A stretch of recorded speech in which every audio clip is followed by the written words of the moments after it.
खानपुर के नवाही इलाका गरीबाबाद में फौतगी वाले घर की दीवार गिरने से इजहार अफसोस के लिए आने वाले अजीजों कारम में 8 खवातीन समेत 2 बच्चे जख्मी हो गए।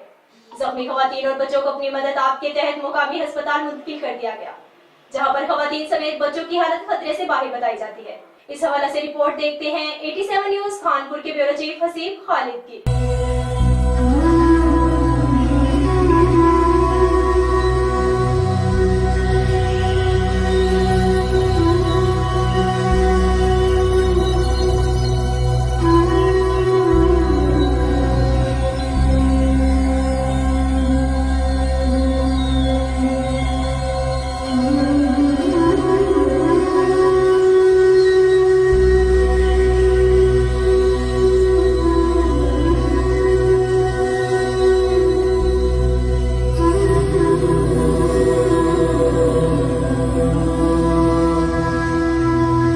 सीना हमसायों की दीवार जो गिरी है, सारे बच्चे नीचे आ गए।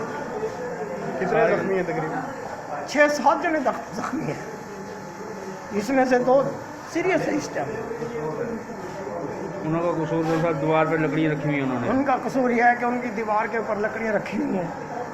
बस दीवार पे तो लकड़ियाँ पहले दिन से भी पड़ी होती थी, कोई ऐसा मसला नहीं था।